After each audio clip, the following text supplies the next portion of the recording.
अरे केदार काय करतोस तू? हे सोड, मी करतो. अगं ठीक आहे, अरे ठीक दे आहे. ना, मी अगं करते. ठीक आहे, तू माझी 100 कामं करत असतेस, त्यातलं जर मी एक काम केलं तर चांगलंच आहे ना. आणि असंही नवऱ्याने बायकोची अर्धी कामं वाटून घ्यायची असतात, असं एका महापुरुषाने सांगितलंय. कोणी? केदारेश्वर बाबांनी. अगं दिवसभर तुझी धावपळ असते, म्हणजे तेवढीच आपल्याकडनं मदत. उत्तम उत्तम नवरा होऊ शकतोस तू. मला सांग, तुझ्या मनातल्या भावना तिला सांगितल्या आहेस की नाही? विचारलं नसेल तर लवकर विचारा. तुझ्या आधी जर दुसऱ्यानीच कोणीतरी येऊन विचारलं तर? काय प्रॉब्लेम? काय विचारत का नाहीयेस तिला? हिम्मत होत नाहीये. समजा, जस्ट फॉर एन एक्झाम्पल, ती जर नाही म्हणाली किंवा असं म्हणाली की मी तुला त्या नजरेने नाही बघत, तर असं म्हणायला ती तारिणी थोडीच आहे. मी तुझ्याकडे त्या नजरेनं बघितलं नाही, पण ती तुझ्याकडे जोडीदाराच्या नजरेनं बघूच शकते ना. ए केदार, हळू. नाही ठीक आहे. मुळात ती तुला कधी नाही म्हणणारच नाही. कुठलीच मुलगी तुला नाही म्हणणार, कारण तू खरंच खूप चांगला मुलगा आहेस. आणि मग मी पण तुझ्या लग्नात तुला अशीच इस्त्री गिफ्ट करीन, म्हणजे तू तिच्या कपड्यांना इस्त्री करू शकशील. करेन. बरं, काहीतरी सांग ना तिच्याबद्दल. कशी आहे ती? कुठे राहते? इथेच राहते. इथेच? नाही, इथे म्हणजे ठाण्यात. अरे मग भेट का नाही घालून देतेस? मला पण एकदा कळू देत ना, ती लकी मुलगी कोण आहे ते. हो म्हणाली की भेटवेन मग. असं काय? हवं तर आपण ओळख नको सांगूयात ना, मैत्रीण म्हणून भेट. चालेल?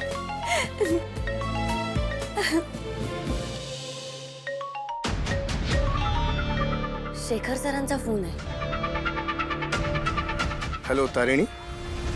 हा शेखर सर, बोला ना. ऐक, केदारला त्या मिसिंग केसबद्दल बातमी करायची होती ना. हो. त्याबद्दल थोडी इन्फॉर्मेशन द्यायला फोन केला होता मी. काय झालंय? ही माहिती खूप कॉन्फिडेन्शियल आहे तारिणी. ओके. आणि हे प्रकरण दिसतंय त्यापेक्षाही खूप गंभीर आहे, त्यामुळे प्लीज केदारला बातमी देताना ही कुठे बाहेर येणार नाही याची काळजी घेशील, ठीक आहे? कारण पुराव्याशिवाय मिळालेली माहिती ही अफवा असते हे मला कौशिकीने शिकवलं. ॲक्च्युली माझ्या सोर्सेसकडून मला कळालं आहे की हे एक ऑर्गन ट्रॅफिकिंगचं खूप मोठं रॅकेट आहे. म्हणजे लहान मुलांच्या ऑर्गनला जितकी मागणी आहे त्याच्याही पेक्षा जास्त मागणी मोठ्या लोकांच्या ऑर्गन्सला आहे. त्यासाठी लहान मुलांना किडनॅप केलं जातं, त्यांना ड्रग्ज दिलं जातं आणि ते एक्झॅक्टली कुठे नेतात त्यांना ते मला अजूनपर्यंत कळालेलं नाही आहे. पण हा, गेल्या काही दिवसात संजीवनी हॉस्पिटलमध्ये अचानक बेवारस मुलांचे प्रेत सापडायला लागलेले आहेत. आणि त्याबद्दल आत्ता तरी माझ्याकडे काही ठोस पुरावा नाही आहे, पण जशी मला माहिती मिळेल त्याची खबर मी पोलिसांना तर देईनच, पण मी सुद्धा त्याची बातमी करेन. ओके? आणि हो, अजून काही कळलं तर मी तुला नक्की कळवेन. ओके? हो sir. Yes, thank you. Thank you so much. चल बाय, ठेवतो. बॉस, हे प्रकरण खूप सिरियस होत चाललंय. हो, एक अर्जंट मीटिंग बोलवावी लागेल डेनवर. टेक्नो आणि टीम डेनवरच आहे बॉस. रेवाला मी कळवते. आवर. ओके. ओहे पाजी, ऐसे ना बोलो, मैंने भी थोड़ी बॉडी याद आउन दी है. अरे हाँ, बहुत टेंशन था. मतलब यूनिट 49 के बाद कौन सी टीम मिलेगी, कैसे लोग होंगे, क्या कर रहे होंगे, वही चल रहा था दिमाग में. अरे नहीं नहीं, बहुत सॉर्टेड लोग हैं. हाँ, पर पाजी शायद ना यही चेंज जरूरी था मेरे लिए. नहीं ना, कोई भी टास्क नहीं हुआ है अभी तक. मैं तो राह देख रही हूँ कब से.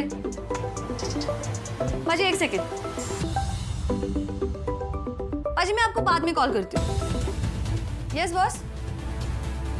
हॅलो रेवा, 20 मिनिटात डेनमध्ये जमेल? बॉस, चीते की चाल, बाज की नजर और रेवा की रफ्तार पे संदेह नहीं किया करते.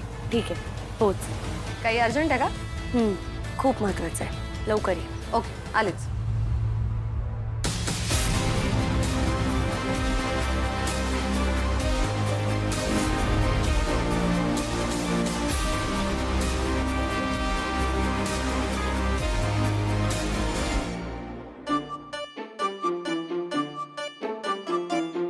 ही मुलगी नक्कीच काहीतरी गडबड वाटते. हिंदीत कोणाशी तरी बोलते. आश्रमातून उशिरा आली. काल रात्री तर खूपच उशिरा आली. हवं तेव्हा जाते, हवं तेव्हा येते. या किडनॅपर्सच्या टोळीमधली तर नसेल ना? माझ्या केतूला मित्र मित्र म्हणते आणि मित्र मित्र म्हणून माझ्या केतूलाच किडनॅप केलं तर? नाही नाही, अरे देवा, अशा माणसांपासून ना माझ्या केतूला वाचव. ह्या मुलीची ना माहिती काढायलाच हवी. केदार, तू ऑफिसमध्ये काय सांगितलंस? ताईनेच बाहेरचंच काम दिलंय. सो आपलं काम झालं की ते काम करेन. Good. I am proud of you Kedar. तू ही परिस्थिती खूप छान हँडल करतोस. या मिशनसाठी मिशन फक्त तुझं नाही, आपलं आहे. आणि मी फक्त माझी ड्युटी करतोय.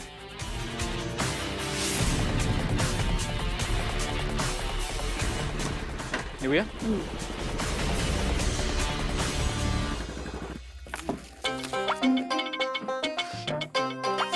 युवी काय करतोस?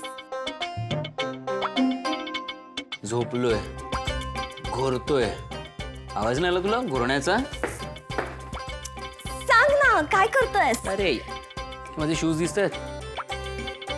घरात बसून बसून कंटाळलेत.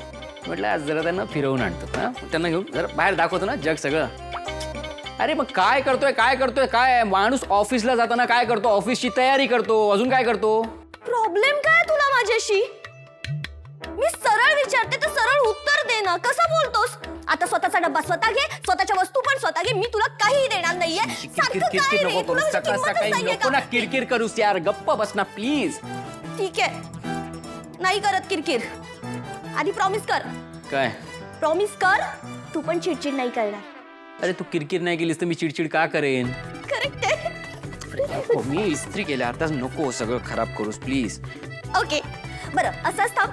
मी तुझ्यासाठी एक गोष्ट आणली ती पटकन घेऊन येते. कशाला काय? ए अगं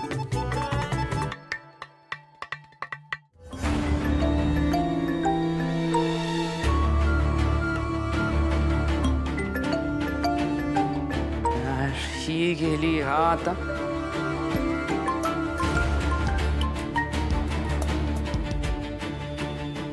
बोला. सकाळ सकाळी आज आठवण काढलीत. आता तुम्ही आमची आठवण काढत नाही म्हटल्यावर ते आम्हालाच आठवण काढावी लागेल ना. कसा आहेस मित्रा? अच्छा, गप्पा मारायला फोन केलाय का? एक काम करतो, ऑफिसला जातो, पोहोचतो व्यवस्थित, मस्त निवांत बोलू मग तासभर. चालेल? अरे बापरे, मोठी माणसं हा. ओरिजिनल खांडेकर, बिझी माणूस. सॉरी आता मुद्द्याचं बोलतो. उद्या येऊन भेट मला. हं? ए ऐक ना बाबा, मला ना ऑफिस आहे, कामं असतात. उद्या वगैरे नाही जमणार मला. ए तुला काय मी तुझी गर्लफ्रेंड वाटलं काय? उद्या दुपारी 2 वाजता मला DK रोडवरती येऊन भेटायचं. आणि जर नाही आलास ना तर मी स्वतः येईन तुझ्या ऑफिसला. परवडेल का तुला मग? अरे काय प्रत्येक वेळी यायची धमकी देतो रे? कोण समजता कोण तुम्ही मला? सगळ्यांचा नोकर झालोय मी.